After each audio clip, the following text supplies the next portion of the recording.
and welcome to Carry the Loads Lessons from the Front. This is the podcast that seeks to inspire us all to do just 1% more for our country in honor of the 1% who defend us every day from the bad guys. I'm your host, Todd Boating, and today I've got a personal friend and a great American, a gentleman who should need no introduction to very many of the, where are we? Carry the Load community. A guy by the name of Ryan the Birdman Parrott. He is a former United States Navy SEAL sniper. He is the founder and executive director of Sons of the Flag. And Birdman, I just want to say welcome, my friend. It is wonderful to have you here to talk to you. Oh, I appreciate you having me. It's been a great journey, you and I. So I'm excited. Let's do this. It really has. It really has. I mean, you know, you're one of those guys that that I met along the way that I continued to get just a tremendous amount of energy from.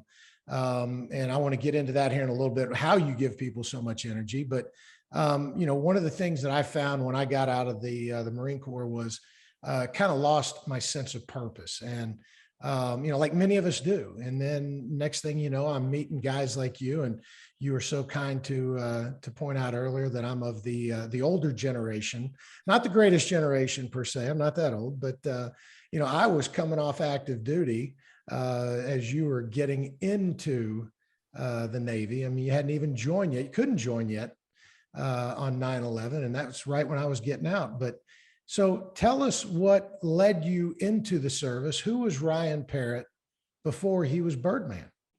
I will, but I will stop and say for a second that no matter how much we joke at each other about age or any of that stuff, you were before my time, and that means that we try to follow in your footsteps and carry on your traditions, and we are grateful.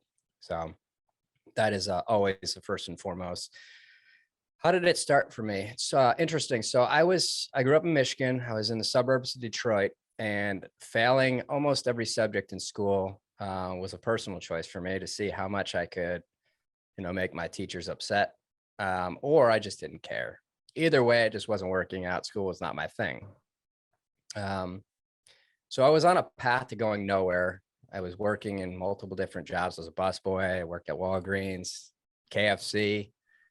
And the one thing for me was that teachers are so powerful, and teachers really do speak to students every now and then. And I had a teacher who was a Marine in Vietnam who every morning would run around the classroom with his American flag 100 miles an hour, the most boisterous dude, 6'5", wore the Marine Corps bifocals still. I mean, it was an identical picture of his boot camp picture with his glasses on. And just this crazy guy. I was like, America, hoorah! And it's this crazy guy, right? And we all respected him because he was in his 50s and he had more energy than our, you know, 17-year-old, 16-year-old. And he was always talking about the Marine Corps and service to our country. And then, so I was failing his class as well. And then I remember one day he came into the class, and instead of being the boisterous, typical guy that he was, he just stood there and he said, ladies and gentlemen, we touched on the Marine Corps a lot. He said, there's only one thing better than the Marine Corps, and that's the U.S. Navy SEALs. Now, do I, thinking back now, believe that he thought that? I've never met a Marine that thinks that. But I think he was literally speaking to me, and he was talking about a topic that I never heard of before. Back then, early 2000 it was, nobody talked about the SEALs. We didn't really know what they were. And so he started to make it sound like Navy SEALs live on the moon and they breathe water and all this cool stuff. And I was like, whoa, that's awesome. I actually paid attention that day. So I stayed after class and said, Mr. Barnes, I want to be a Navy SEAL. And he violently laughed in my face. It was the first time I've ever had a teacher step up and, you know, laugh in my face. I'm like, can you do that as a teacher? Can you laugh in my face? And he goes, buddy, you're not even passing my class, and it's an elective. How are you going to pass SEAL training? I have no idea. So I think what he saw was that there was some fire in my eye, because I really was so invigorated by this, what he said to us. He goes, you're serious about this? And I said, I'm 100% serious about it. And he kept his promise. And that was the first lesson that I ever learned in my life, that I was like, I'm going to pull from this. I'm going to use this forever, is you keep your word. Because he said, you're serious about this, I'm going to get you some literature on it. And sure enough, the next day I showed up to his class, and there was a Reader's Digest magazine sitting on my desk. It's called The Making of an American Warrior. Guy by the name of Jeff Wright, who was a Marine, served honorably, got out, and then went into the Navy to see if he had what it takes to become a SEAL. And just that alone told me everything I needed to know about what SEAL training was like. You have somebody who served so honorably. The Marine Corps, from what I had known, was the thing. It was the place that you go if you want to be a hardcore operator. And then this Marine is testing his skills in the SEAL team. So I was like, wow, there's something there. And so, I mean, I read this book. It was probably 7 pages long, and it was the first book I ever read cover to cover, junior in high school. Yeah, that's my life story.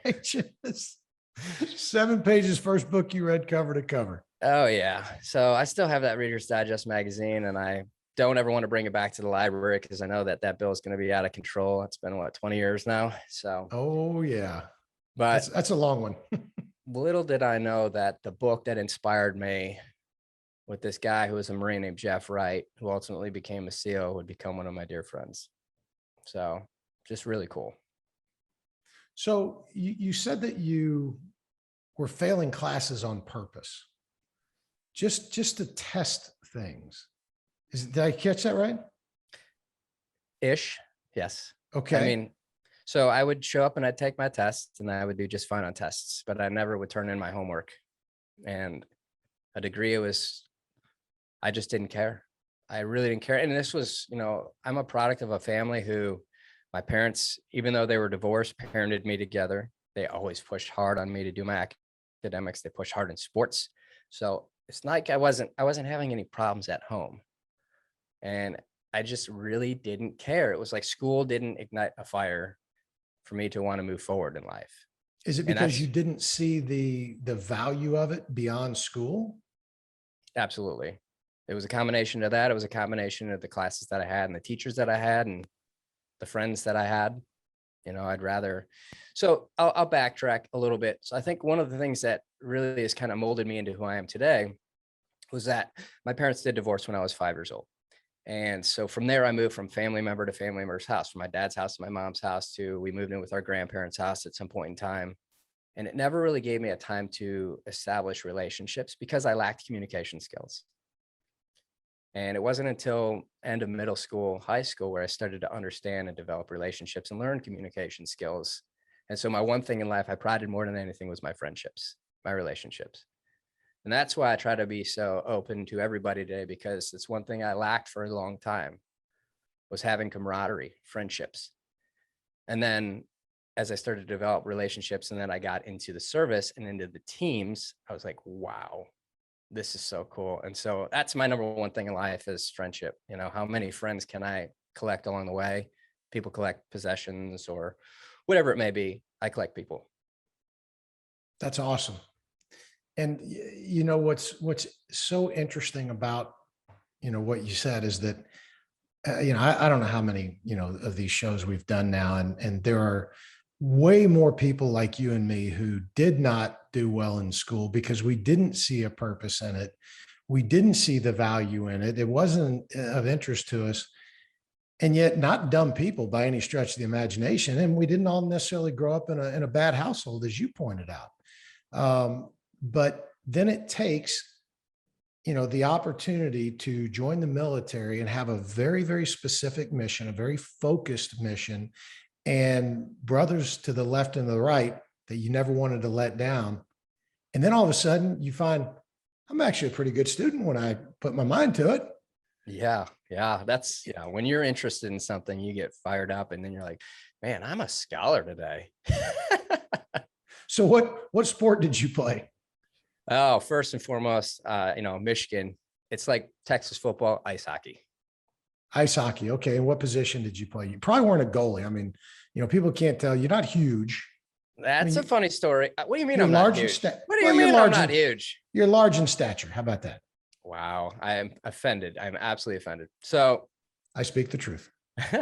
So when we first started out thinking about hockey, my dad took me to swap meet and I saw the goalie pads and it's like, that's exactly what I would do. He's like, my dad played hockey a long time before that. You're not being a goalie. It's the most boring position ever. I'm like, okay, great. He's like, you're a runner. You play soccer. You're fast. You're going to be a forward. Okay. So put on skates, and then I would find myself playing center forward. And I idolized, Detroit Red Wings were a hot hockey team back then, their legacy team. We had Sergei Fedorov, one of the best players in the world, and he was fast, and he was a center forward. So then I emulated him, and clearly different talent levels between he and I, but I wanted to be him. And so I was a center forward, always around the ice, trying to score goals. Okay. So then you're sitting in class, September 11, 2001, almost exactly 20 years ago now. What happened? Everybody remembers that specific moment. The entire world stood still. I was filming the subject that I was sitting in class, which was keyboard or typing class. And I remember our teacher getting up out of his desk and bolting to the TV. And that was back when you had those giant tube TVs. They had just started to mount them on the ceilings. So we're like, whoa, cool. That's a new TV. It's got a tape player, a VHS player with it. And he runs over to the TV, and the only time you do that is when there's a panic, as we discussed earlier. People who run to a TV in that panic mode, it's either you're going to watch the landing on the moon for the first time, or the surrender of the Japanese in World War II, or some major event that happens. And so I had never celebrated or seen any of those instances in my lifetime up to that point. So I see him run up to the TV, turns it on. I see this building that's on fire and smoking. And the commentators on the news are talking about what had happened, that there was a plane that struck this building, World Trade Center. And then as you're talking, you see another plane go into the building. And the commentator says this is a possible terrorist attack. I thought to myself right then and there, you've been toying around with the idea of joining the military, but you're talking the talk, you're not walking the walk. You haven't made any strides to go do anything. You're still failing these subjects in school. You're not enlisting. You're not doing anything. You're just talking. And that's garbage. So I said, all right, this is the time. I can't change the trajectory of what just happened. I feel shattered right now because I instantly knew when those planes struck that building that those people were dead. They were murdered. And I said, okay, time to man up, time to do something. You may not be able to change the trajectory of the past, and you certainly aren't going to fix the future, but you could be a part of the solution. So get up off your butt, go right now to the recruiter station and sign up for what you think in your brain you want to do. So I went to the recruiter station right then and there. And that was my favorite scenario because I was driving there, I had all kinds of emotion going through my head. And then when I got to the recruiter station to join on 9/11, 2001, I wasn't the only one there. That was cool. That is cool. So immediately the recruiter told me I was too young and I couldn't join that moment. I was really upset about that. But I talked to my parents about it, and then I turned 18 and I got to enlist, and I went to the delayed entry program, and I just trained as hard as I could and waited my time to get my opportunity to serve. How did that change you leading up to that time? I mean, did you gain a different focus? Are you now looking at, okay, I have to now I got to study. I got to pass these grades, because if I don't, I'm not going to be able to go. I mean, because that's one of the prerequisites is to have a high school diploma or its equivalent. Correct? Correct. So I can actually tell this story now that my teacher has retired. So, so see, I like telling these stories, Ryan, because there's a lot of mothers that'll happen upon this who have sons that are going through the exact same thing. Absolutely. So it's good that they hear that, hey, a lot of these guys like you out there, similar past. So please continue. Yep. So I had a specific teacher. It was a government teacher, dear friend. I still talk to him to this day. And I had an F in his class. And of course, because I didn't know anything about politics, I really care about our government. I mean, you're young, you're liberal, you don't know anything, so it is what it was. But he told me, he's like, you're going to join the military after what just happened. And I said, absolutely. And I started training. It gave me a purpose where I knew that in order for me to get to the goal that I have, and I am now enlisted in the delayed entry program, I have to meet a certain criteria. So it was a standard that was right away instilled in me. I couldn't change. I knew that I had to hit these objectives to get there. And because of that awful deal that happened on 9/11, I mean, that almost 3,000 people were murdered. That changes everybody. So I remember my teacher saying, show me your paperwork that you joined. And so I brought in my delayed entry program contract and I showed it to him, and he looks and he goes, all right. I remember it very vividly. He takes his eraser out because that's when they used to use number 2 pencils in their grade book. And he's like, all right, let's see what we're working with here. And he opens up his grade book and I'm just seeing flat across the board, F, F, D, F, F, D. And I'm like, oh, I see there's a kind of theme going on here. And he gets to the very end and he sees the F, and that's my grade. And he looks at me and he goes, anybody who is willing to join the service when you know what's about to happen, I'm not going to get in their way. And he erased the F and he put an A. Wow. And he gave me the opportunity to get to myself to a GPA where I could actually pass and then move on to senior year without having to worry about it. And then that's what I would eventually do, is move on to senior year.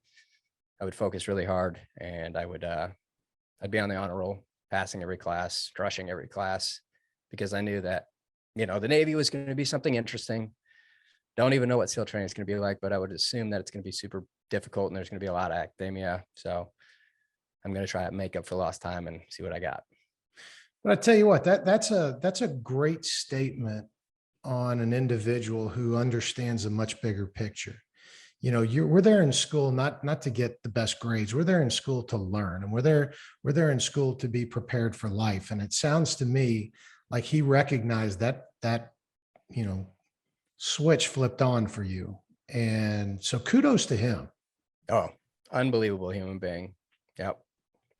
So, you know, let's fast forward. You know, you make it into the military. You go through SEAL training.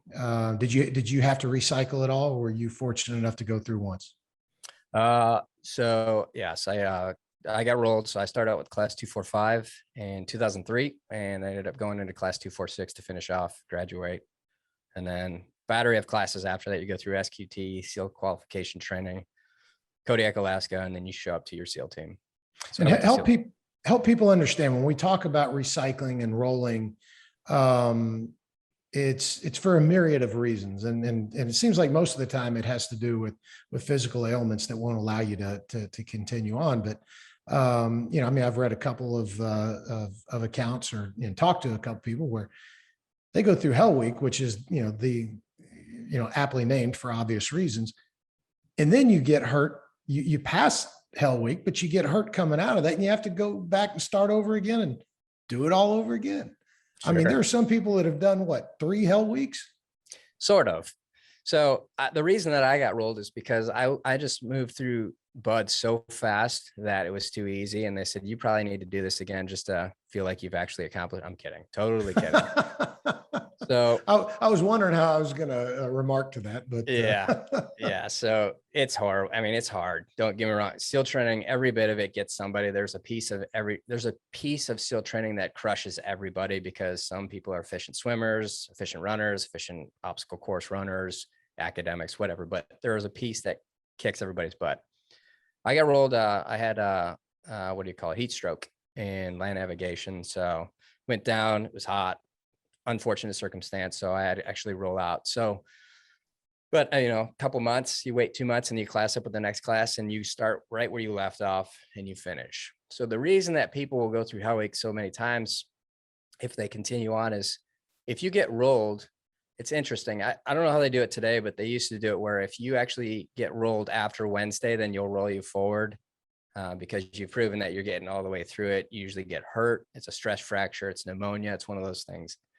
The problem is you want to get rolled after Wednesday, though, because if you get rolled before Wednesday, then you're going to have to restart that training in that week from scratch. And that week sucks. It sucks a lot. So I was very fortunate where I pushed through Hell Week, went all 5.5 days. I only remember 3 days of it. Really? Well, you remember little parts of it and you start to put together the pieces over the years. But, for a couple of years after it, you don't necessarily remember more than 3 days because they start to get really foggy. It's people say you get a couple hours of sleep a day. That's not true at all. Your body doesn't fall into realm. You don't fall into sleep. And every time you try to fall into sleep, your instructors are there to remind you that you should be awake. And so there's a whole lot that's not written in books that really happens. So it's 5.5 days where you're cold, wet, tired, miserable. But I think that's a perfect example in training of how you should get ready for war. Yes, it's hard, it's terrible, and not everybody's got it. I think a lot more people do have it than they believe in themselves. And Agreed. that's one of the things. You have to believe in yourself and really want it. But it was a great training tool for me to understand that you could really push yourself further than you thought. I mean, before that, I was a Walgreens photo printer, so I wasn't really pushing myself there. I printed a lot of pictures, but I can for do that, some glossing.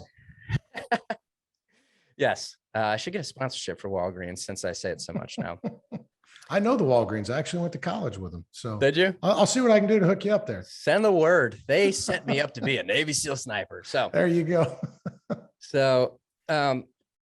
Yeah, it's interesting. I don't remember. I certainly don't remember the very end, the tail end of it, except for the final piece of Hell Week, which was the grad portion.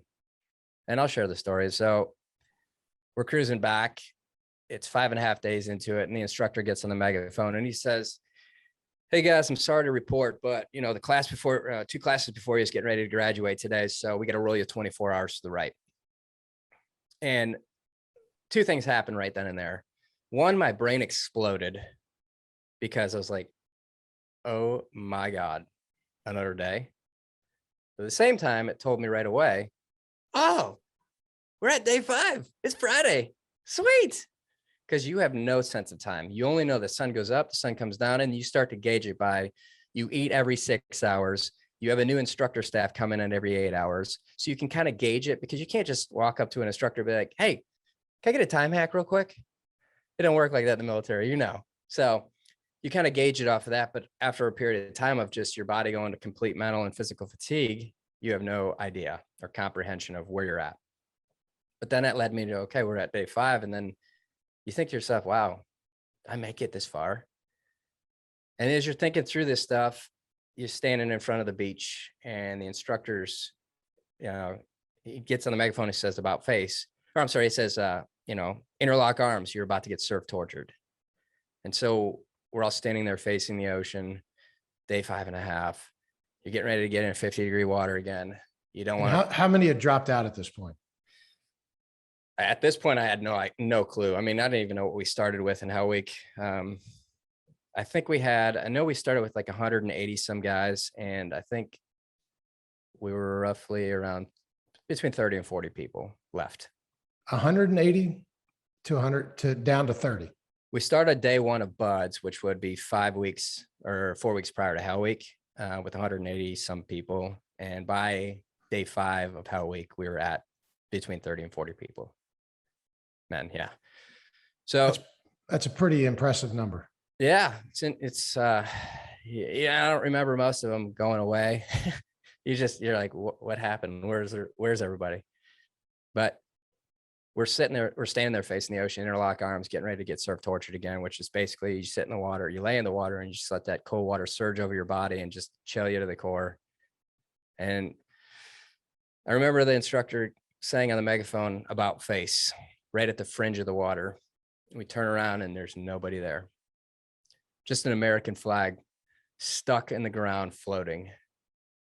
And right then and there, I knew my why. Why would they show us that? Like, why? There's no trophies, there's no medals, there's an American flag floating. And they showed us that because so many men and women have died defending our country. And that's all you need to understand is what you fight for. And I was so blown away by that. And I was like, wow, I instantly got my meaning and purpose, my why of why I was there. Because you don't know what being a SEAL is. You're in training. You know what it is to be a student. You don't know what it is on the other side. But I got my why and I was ready to fight. I was like, I'm in, I'm 100% committed. That's not indoctrination. That is American spirit. And I was so proud. And then right behind that, all the instructors come running up from behind the berm, screaming and cheering. It's the last time that an instructor would ever cheer for a student ever again through the rest of training. So fired up. And I'm like, oh my gosh, what is this? And you're so broken down. And the instructor, commanding officer of Hell Week, or commanding officer of SEAL training, gets on the megaphone and says, congratulations to you, future Navy SEALs. Hell Week is secured. And of course, it's like, you want to jump to the sky. You want to get so fired up and excited. And you just realize that your body doesn't want to move another inch. And so you're like, good job. Where is my bed? And then you go and you lay in your bed and you're like, I can't wait to close my eyes and go to sleep. And then you're just up for the next 20 hours because you're so fired up. And you're like, but that was the most important part of that situation. Was I made a promise to myself that I would call my parents to tell them that I made it. And it was simple. I made the call, and I made the call to my mom first. And I said, hey, Mom, how you doing? And she said, oh my gosh, sweetie, I'm great. How are you doing? I said, that's a great question. Really tired. I'm exhausted, but I wanted to let you know that your son made it through Hell Week. And I'm not a failure anymore. And thank you for everything from the bottom of my heart, because you and my father are the reason that I'm here. And that was the most rewarding thing. And I call that my spark. You see, I get emotional about it when I talk about it, because if you don't fight for something you believe in, then you're not fighting. You're not moving forward. I use my spark every time I need it to turn on the gas and fight as hard as I can possibly do. So it's not about the times that are great. It's about generally every day, am I doing my absolute best? So I always refer back to my spark. Am I impressing my parents? Am I showing them that it's worth it, that I'm busting my butt? And so making that call to her, she started crying. I was an emotional basket case. I was like, hey, gotta get off the phone before I completely lose it in front of my teammates here. I gotta act tough, you know. And then I called my dad, and he had choice words, because, you know, my dad was in the impression where he's a reader. And so he looked at the statistics SEAL training, and he said, you know, it's an 85% attrition rate. And I said, well, I don't even know what that word means. So does that mean, is that a good thing or a bad thing? And he's like, dude, you got to get your head on a swivel. You have no idea what you're about to go up against. And when I told my father I graduated from Hell Week and that I was going to be a SEAL, he was beside himself. This was the first time in my life that I got to prove to my parents that I was doing something with my life. And it was the first time that I proved to myself that I could possibly be excellent. And what you find in time as being on a team is that the only reason that you're excellent or exceptional is because you are surrounded by it. And it's the composition of the team that makes the team excellent. And each individual gives a little piece to make you what you are. So quite an amazing time. I've heard a lot of stories about SEAL training, and I've heard a lot of stories about Hell Week. It's the first time I've heard of that happening. And you gave me this unbelievable visual that equated to a whole lot of goosebumps, because you're right. It is. At the end of the day, it's about that flag and what that flag represents. It's about what that flag represents to you. It's about all the good in our country. It's about all the bad in our country, just like us as individuals. We ain't perfect. We got good, we got bad, but you know what? It's us. And there's only one like it. And so I want to thank you for sharing that, because that was fantastic. And I know you've got some really hot sports opinions about what's happened over in Afghanistan, and you know, for the viewers, I want them to know we're going to go down that path here in a few. But you know, I want to kind of fast forward a little bit to today. You've got a lovely wife. You've got two young boys, and you told me that one of the hardest things you've ever done is learning how to be a father, because there is no field manual for that. That's right. And so I'm really curious to hear, is there anything that as you are being a father to them, and the biggest part about being a dad we know is teaching. Is there anything that you recall, that you reflect back on in your days in service, that you take with you now and you go, son, let me explain to you why that's a bad move, or son, let me explain to you why you need to do this? Anything that sticks out with you to this day? I got two things, and neither of them came specifically from service, but I think they're extraordinarily powerful. In fact, two of my main values now. Number one, I was at a police graduation. A buddy of mine was graduating police academy, and a fire chief walks up on stage. And for those of you listening, and there is a fun feud between the police and fire service. They both love each other and they're working together, but it's like the military. If you're in a different unit or a different branch, when you're back in CONUS or in country, I'm better than you. And when we're overseas, we're a team. And that's the same thing. Well, a fire chief shows up on stage to this police graduation and says, I know, what's a fire chief doing at a police graduation? Like, I just wanted to say something to you that I felt relevant, because what you're about to embark on is incredible. He said, you're going to be tasked to do things to which the people that you're saving lives of will never know that you're the hero. You're going to be putting your life in harm's way, and your families are not going to know where you're at or what you're doing that current day. And some of you will get injured, and some of you might make the ultimate sacrifice. When you go home from work and you have children, get up off your ass, get down on the ground and play with your children.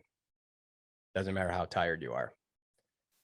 And I'm like, wow, said it right at the perfect time when my kids were so young, where I could use an excuse where I worked hard and I'm mentally fatigued or whatever it is for the day. It's not good enough. Get on the ground, play with your kids. You signed up for it. Let's do it and give it 100 miles an hour. At the end of the day, if you pass out in bed with your children and your wife comes and yells at you because you're not in the bed with her, that's okay, because you did it right. So that was number one. I thought was really valuable that I So did. you signed up for it, own it. That's right. That's right. Couple other things. So, well, the other thing that was most, I think this was number one, because it's a good way to end on this, is I have a dear friend who said, my father told me this and I instilled this in my children, and I'm going to throw it to you.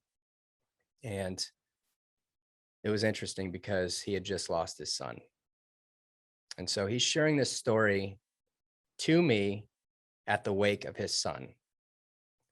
And he said, you know, my dad told me, and I told my sons when they were about age to understand, he just put his hand on my shoulder and said, let's make a deal here.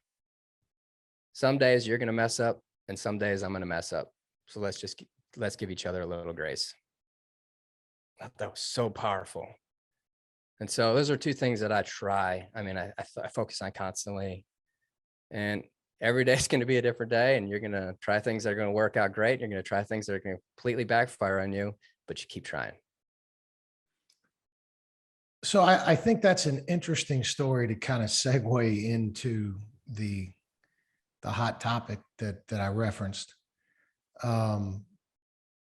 Mistakes are made. Grace needs to be given.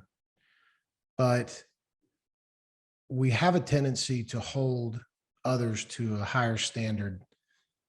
Not we, but society has a tendency to hold others to a higher standard than they hold themselves. That's happening a lot right now. And there is a flood of emotion, a lot of mixed emotion about the departure from Afghanistan. And for anyone who is wondering right now, this will not be political. Ryan and I did talk about this earlier. We are an apolitical organization, and I'm not going to go down that path, but there's a moral and an ethical aspect to what we're talking about. And you have a lot of guys who served in Afghanistan who feel that it's all for naught. Why was I there? Why did I lose my best friend if we're not even going to see it through? And there's another side of it who says, we should have been out long ago and my friend would have lived. And they're all right. Nobody's wrong in that regard. But I'm not even sure that there's a question in where I'm going with this, but I'm as confused as anybody about it, Ryan.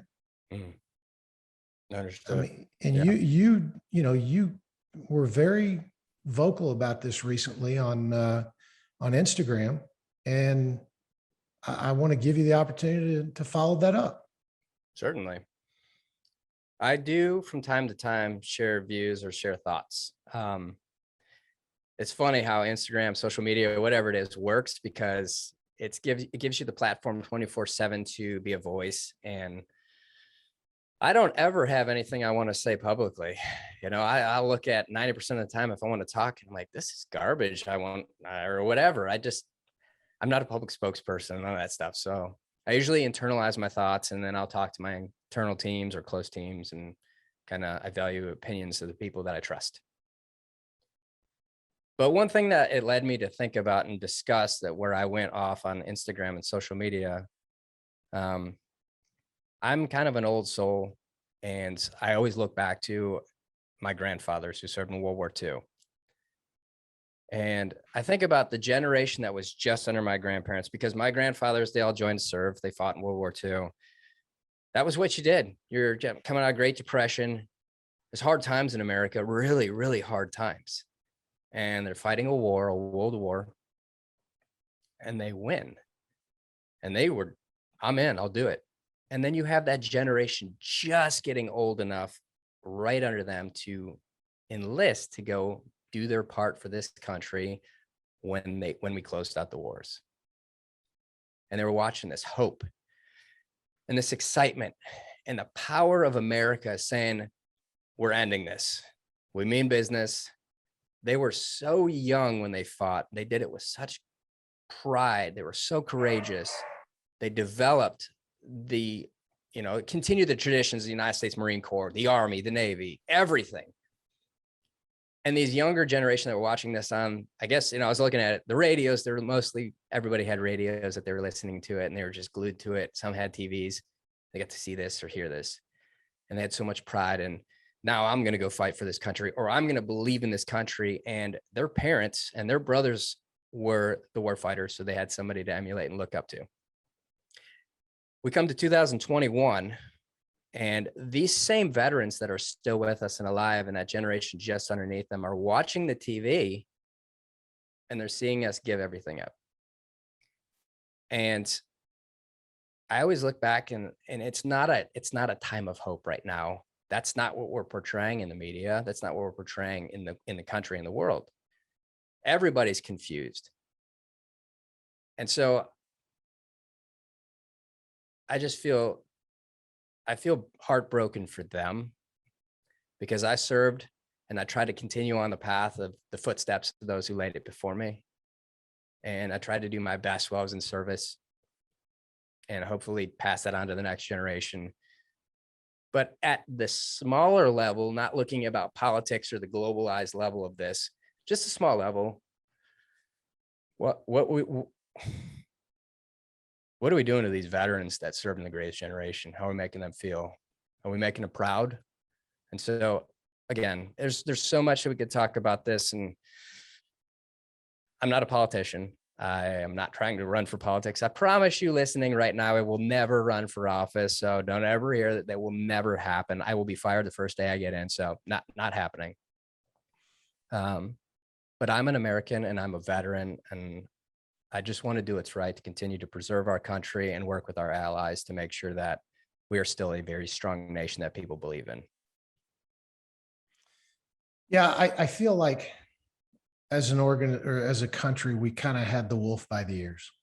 Um, that's an old metaphor for, you can't hold on forever because your arms are going to get tired.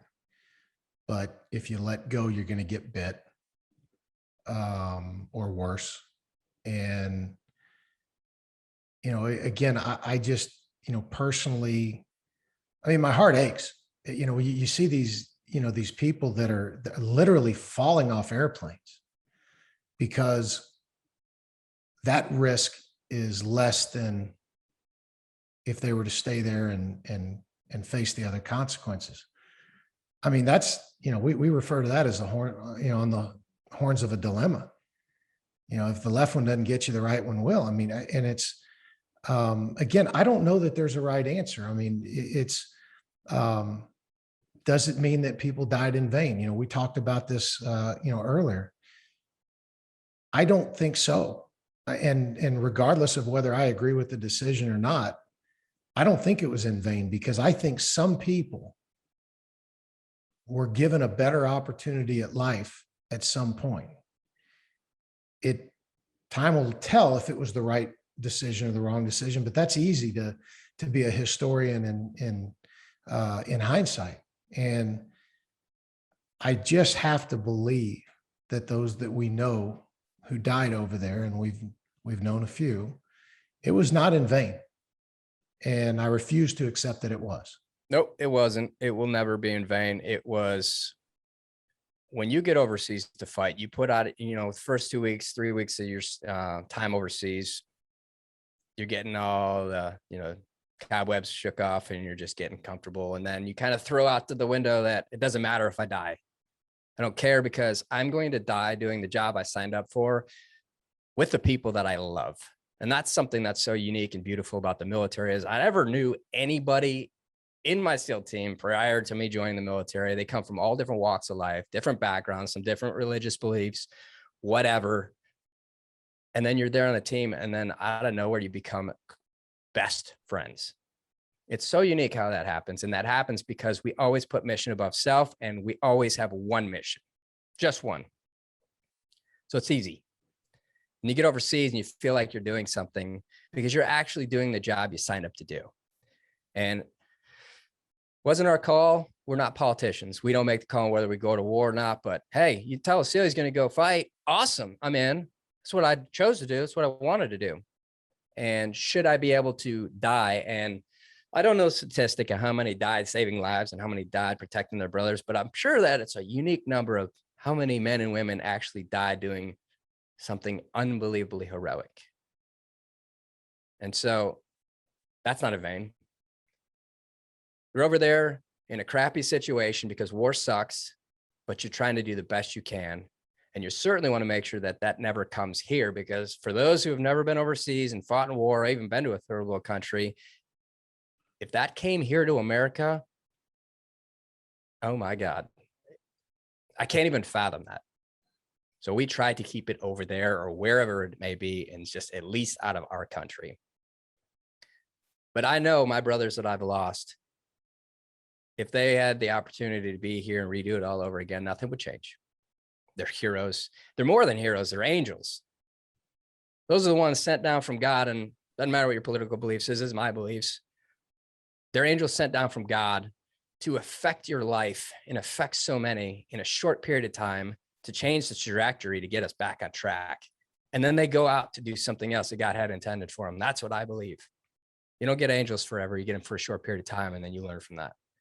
And then you continue to try to live on through their legacy. So nobody died in vain.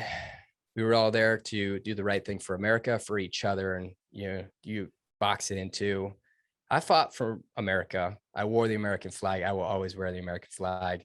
But when you're overseas in the middle of a bad operation, you are fighting for those to the left and the right of you. That's it. Well, it's a topic we could continue to go on and on about. And, it's one of those things where, if we had a group of, veterans like us sitting around, I'm sure it'd go in a lot of different directions. So I appreciate your comments on that. And I want to talk a little bit now about Sons of the Flag. One of the neat things about this is I never talk to anyone on this podcast where I can't say, how do you continue to serve? And somebody go, I don't know. I just get up and go to work. I mean, every single person I know continues to serve in some form or fashion. So tell us about Sons of the Flag. Well, I think if you've served in any capacity, if you stop doing that job or you retire from that job, you're going to go through a point or a phase transition where it's going to be difficult, because you're going to realize that you are missing a core component of what made you thrive. And, I went through that same transition. I got out and I moved to Dallas, Texas, where, I was offered a cool job and, it's going to pay me a little bit more than we make in the military. I was like, oh, that sounds good, because remember me, I'm a high school scholar. So I'm going to crush it now. And this guy's offering me this. Yeah, I'm in. This will never Did you happen work again. for Walgreens after that? No, but you're going to work on that for me, right? That's what I'm you working said. on it. We've got it live. So ultimately, I got out, moved to Dallas, and I was like, who am I now? What am I now? What am I doing now? What's going to turn my jets on, and what am I going to do to fire it up and get after it? And I had nothing. So along the way of trying to figure out who Ryan Parrott was after service, I met an Army Ranger who was in an IED in Afghanistan, and he was severely burned and he had disfigurement. And I had to ask him point blank, what are they doing for you guys today? With your burns. And he said, man, I've had 3 dozen surgeries. This is as good as it gets. 3 for me. dozen. 3 dozen. And that's on the low spectrum. So he said, this is as good as it gets for me. And I said, what? He said, look at me. Yeah, I'm looking. He said, this is as good as it gets. I couldn't believe what I was hearing because, we've seen people lose limbs, they put on a prosthetic. We've had guys in the SEAL teams who have had prosthetics who've gone out and operated again. Now they've gotten the prosthetics to a level where you're literally back up and running marathons and you're doing things that you couldn't do 20 years ago. It's insane. Why are we not there with burn care? Blast wounds were such a prevalent thing. IEDs in Iraq and Afghanistan, they're getting worse. They're getting bigger. How are we helping the warfighter? So started to look into burn care that night after our meeting. And I studied all night long and could not find anything to give him. And that was going to be the idea. Is I know a couple people in Dallas. They've asked how they can help me. I don't need any help.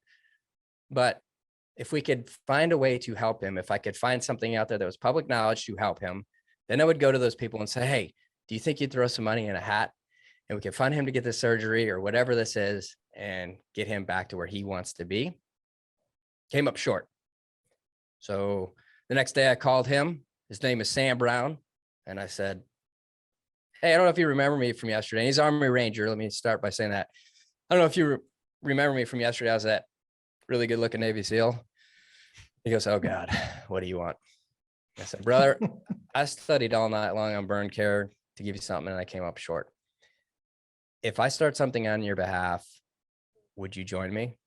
And he said, brother, I'd be honored. And that was the start of Sons of the Flag.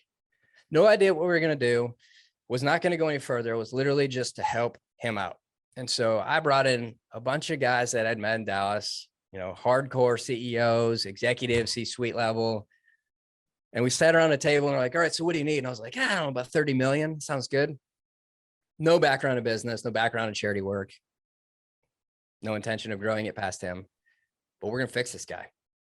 That's what we're going to do. And what's that right there? That's mission. That's meaning and purpose. I'm back. I got it. This is my new program. It's called Putting a New Uniform On and Getting After Service. So we started Sons of the Flag in 2012. And the idea was just to help Sam Brown. And super, super blessed that we are still here in 2021 and growing the organization every year. And we are in over 30 states and we covered on burn care nationwide. And one of our biggest partners in this whole thing to continue to push the word out to help us expand, and I'm not saying that, I'm not paid to say this, is Carry the Load. Carry the Load. I was with Carry the Load first year around around White Rock Lake, and it was like between year 1 and 2, Carry the Load exploded, and it was just growing so fast. And we were asked to be a beneficiary, and we're like, whoa, okay, cool. And with Carry the Load ever since, and to be able to put us on the map, to expose us to all people that follow Carry the Load, to come to support, that walk the trail, even put my face on a bus. You guys made a mistake there. You just don't even know how many people hate me. So Well, we just had to take different routes along the way. That's I all. figured that a lot of people just couldn't make it happen. So you had my picture. Why not? But in all seriousness, you know, a concept that was supposed to be for one person, and then your group believing in us and believing enough in us to share our message out above your own mission was a huge piece for us. And that made us believe in ourselves. Like, hey, we're onto something real here. And quite frankly, right after we started this for one person, I got reached out to by a firefighter in DC on LinkedIn. And he said, hey, man, I love what you're doing. I think you need to expand to firefighters, and I want to join your team and run DC for you. And I'm like, what? First of all, I don't know the guy. Secondly, I don't even know what we're doing in Dallas, Texas. And now we have a footprint in DC. Either we're in trouble or we got to get after it. And so it was like, okay, cool. This is bigger than we thought. There's more layers to this than we thought of. And so we said, Well, all but right, that's the essence of leadership. You know, you start walking and you turn around, and if people are there, then you're a leader. And that's what you did with this organization. And, you know, I want to encourage people to go out and look at the website, see the things you've done, because it goes far beyond helping a couple of burn victims now. I mean, if I'm not mistaken, you have a lot of research and development going that's going to help people for years to come. Is that correct? that's right. And the biggest thing that I think we're right now, you can look at the American Burn Association puts out that about 480,000 people in this country get burned every year, of which 40,000 people will receive lifelong treatment. That's third degree and worse that cannot be treated without medical attention, and their life changes forever. Our focal point is burns, period. We're niche. We're going to stay in burns. We're not expanding past that. We are going to stay that way. But when you look at the number of patients, and then you look at how many burn surgeons there are in this country, there's about 300 burn surgeons nationwide. That's it. 40,000 people that have lifelong treatment needs and 300 doctors around the country. And then you look at, there's not a burn unit in every city. Okay, that's understandable because they're very expensive, but there's not a burn unit in every state. So now if you get burned and you're in a state that doesn't have one, you are completely displaced, your family's displaced. So looking at the overview of this and saying, okay, we have a shortage of doctors. That means we're not doing a good job of recruiting doctors. All our doctors are over 40, 50 years old, like all the ones that have a name in this, game. There's going to be a mass exodus. We can't let that happen. So let's get in front of that. So we hire doctors in the residency to become burn surgeons. And right now, Sons of the Flag is funding 50% of all new burn surgeons nationwide this year in 2021. And we're going to own that. We're going to take over 100% of that. And then they'll pay. So, Man, Ryan, I tell you what, you guys do a fantastic job there. I mean, here we are. It's 5:53, which is longer than we normally go. There's so many things that we can still touch on. We haven't even talked about how you got your nickname. I haven't even talked about the book that he wrote, Sons of the Flag, which quite honestly, you came up with this concept for a book before I did. And I was thinking I had a concept that nobody else had come up with. So I had to turn it into a podcast just in order to not go completely on the same grid as you. So, you've done so many good things for America. You've done so many good things for your community. The work you guys do at Sons of the Flag, like you pointed out, not even every state has a burn center. Not every, there's 300 doctors. That just baffles me. So where can people go to find more information about you? Maybe, hire you for an event, because I know you do some public speaking, and you're one of those guys, when you start talking, I lean in a little bit more just to listen, because you got really, you're full of wisdom. So where do people go to find that information out? you can, if you want to check out more about Sons of the Flag, it's simple. It's sonsoftheflag.org. There are websites there. We have a very robust employment of 3 people full-time. So you'll get us. If you email us, all 3 of us will receive the email. So we'll always be there. If you want to learn more or just want to follow me, you can go to Birdman Actual on either Instagram or Facebook. Same handle, one word, and follow me. I, again, try to keep everything non-political. Sometimes I do get on a rant, but I only do it with the best of intentions. Most of the time it's crazy wingsuit videos or skydiving or base jumping or extreme sports thrills, fun stuff. And then You can go to ryanbirdmanparrott.com if you want to learn more about speaking or that. It's pretty simple. But I appreciate you giving me that PSA. Absolutely. Absolutely. And so, two final questions for you. What is one thing that you think people would be really surprised to learn about Ryan Parrott? Wow, that's a question right there.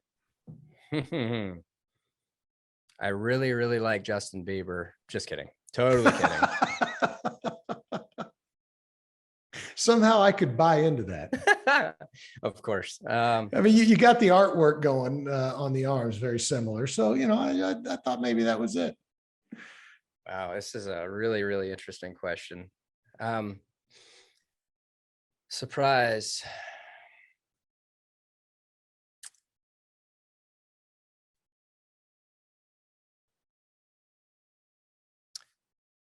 A lot of people know me as an extreme sports guy, and a lot of people call me crazy or think I'm fearless of anything. And I'm actually pretty terrified of all these things that I do.